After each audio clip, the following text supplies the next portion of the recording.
तो नमस्कार, आप सभी को दसवीं की बहुत-बहुत बधाई। आज हम दसवीं को आपको बताएँगे कि आपका दसवीं का त्योहार क्यों मनाते हैं। तो दसवीं का त्योहार इसलिए मनाते हैं कि आज लोग कहता है दसवीं के दिन सत्य पे असत्य पे सत्य का जीत हुआ था, इसलिए दसवीं का त्योहार मनाया जाता है। दसवीं जो होता है कि बहुत बड़ा त्योहार हमारे भारत में दसवीं को बहुत धूम-धाम से मनाते हैं आज दसवीं के दिन।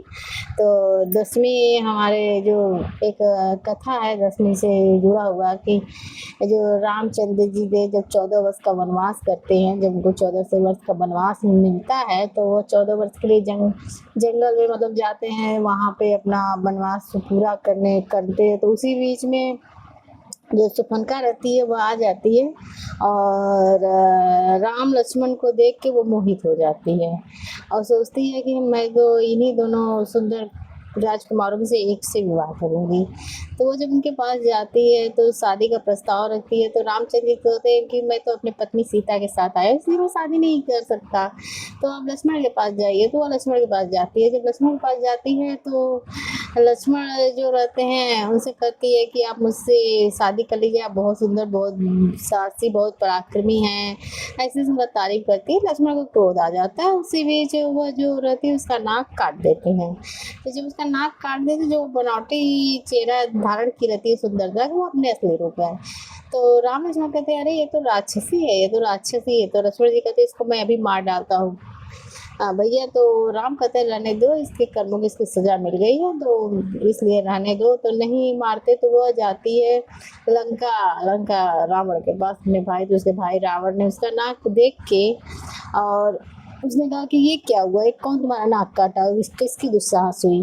तो वो बताती है शूर्पणखा की ऐसी-ऐसी बात है कि जंगल में गया 2 राजकुमार थे, मैं उनसे विवाह, तो वो मेरा नाक मतलब इस तरह बताती है। तो गुस्सा आते हैं, क्रोध में आके कहते हैं कि जाओ उन दोनों को मार डालो, मतलब ऐसे कर दो। तो वो जो शूर्पणखा कहती नहीं, उनको मारने की जरूरत नहीं, पहले आप एक काम करिए, वो एक स्त्री का मतलब अपमान किए हैं, तो इसलिए आप उस राम की जो पत्नी है उसके साथ आइए, उनका जाइए आप हरण कर दीजिए ताकि वो अपनी पत्नी के वियोग में ही मर जाएगा, इस तरह बोलती है। तो जो रावण रहता है कहता है ठीक है। तो वो जो उसका एक वारिस रहता है, एक सेनापति, उससे कहते हैं कि ऐसा है तुमको राम की पत्नी का हरण करने के लिए मेरा सहायता करना पड़ेगा। तो वो कहते हैं अरे राम तो बहुत पराक्रमी, बहुत ज़्यादा, तुम उनका मैं कहूँ तो इतने वीर है कि वो तो मुझे मार देंगे, यदि तुम नहीं करोगे तो मैं तुम्हें मार डालूँगा।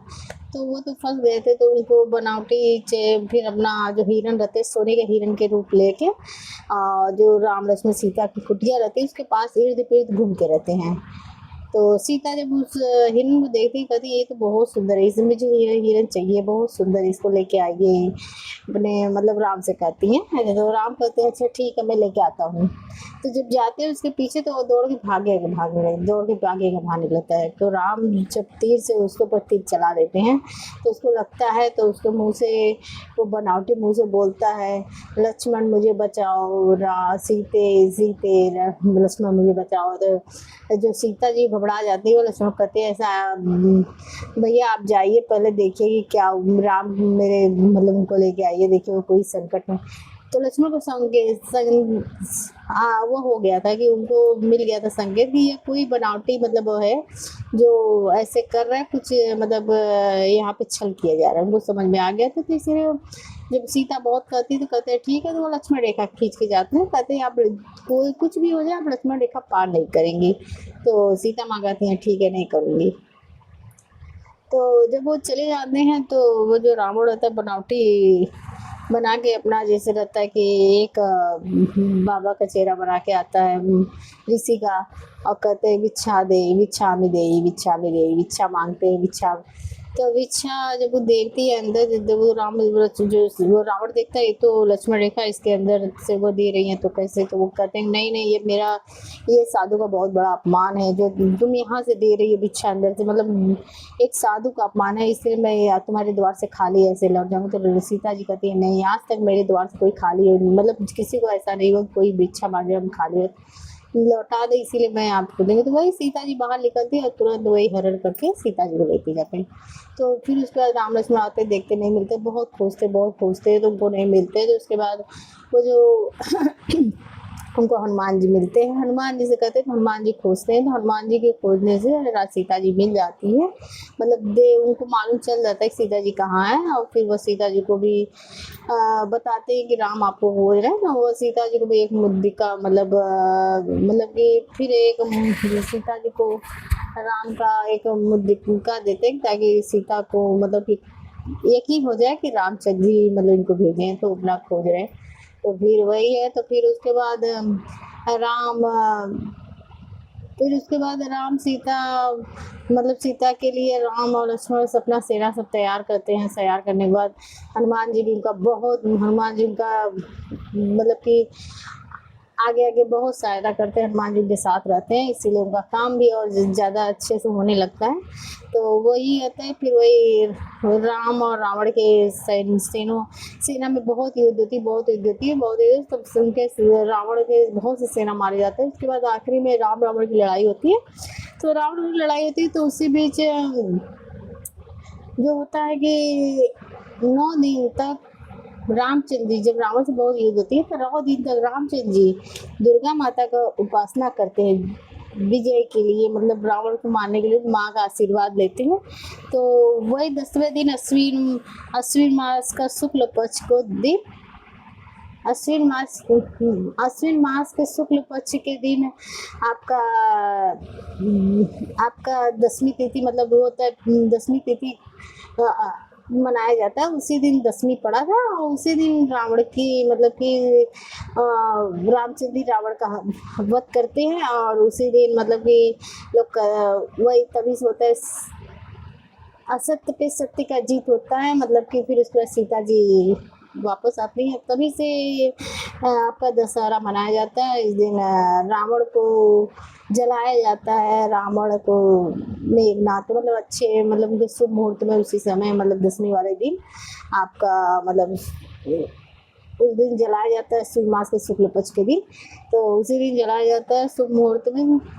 इस बार शुभ मुहूर्त आपका 6:03 से शाम 6:03 से शाम 7:10 था। तो उसी समय जलाया गया है और जलाया गया है। और जो इसको लोग कहते हैं कि इस दिन आपका रावण का पुतला, मेघनाथ का पुतला, कुंभकर्ण का पुतला, तीनों लोग का जलाया जाता है।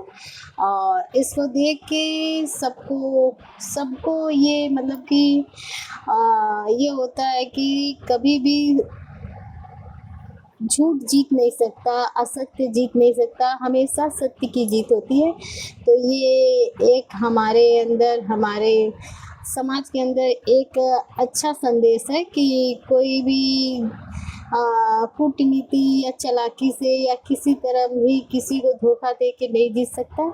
हमेशा सत्य की जीत होती है, भले थोड़ा देर लगे लेकिन होती है सत्य की जीत। तो ये हमारे लिए बहुत बड़ा संदेश है। तो इस तरह से दशहरा आज के दिन मनाया जाता है। दूसरा कथा ये है कि जो 9 दिन का नवरात्र का पूजा होता है, उस दिन माता रानी महिषासुर से 9 दिन युद्ध होता है। और 9 दिन महिषासुर से युद्ध होता है। महिषासुर बनावटी कई भैंसे के रूप में, कभी भैंसे का रूप, तो कभी आपका हाथी का रूप, तो कभी मतलब कि बैल का रूप, कई तरह का रूप बना के माँ से युद्ध करता रहता है वो। तो कभी मानव का रूप, तो ऐसे से बना के युद्ध करता है। तो 10वें दिन माता रानी ने महिषासुर का वध किया था, यही अश्विन मास के शुक्ल पक्ष में वध किया था। तो वो लोग कहते हैं कि उस दिन से भी 10वीं तिथि, इसीलिए नवरात्र के 10वें दिन उस तिथि को धूमधाम से मनाया जाता है। तो इसमें दो कथा है। तो इस हिसाब से इसका यही मेन उद्देश्य है कि हमेशा असत्य पे सत्य की जीत होती है। और कभी भी लोग घबराए ना कि इतना मतलब कि हम सही कर रहे हैं, हमारे साथ गलत हो रहा है, नहीं, वो आपके साथ अच्छा जरूर होगा, हमेशा अच्छा होगा। और ये अपने मन में रख के चलिए, और कभी झूठ जीत नहीं सकता, हमेशा सत्य जीतता है। तो आप सभी का दशहरा का मेन पर्व इसलिए मनाया जाता है। तो हैप्पी दशहरा आप सभी को। और आज का वीडियो यदि आपको अच्छा लगा हो तो हम प्लीज़ हमारे वीडियो को लाइक करिएगा, सब्सक्राइब कर कमेंट बॉक्स देके कमेंट करिएगा, तो और अपने दोस्तों को भी शेयर करिएगा। चलिए आज के लिए इतना ही, धन्यवाद।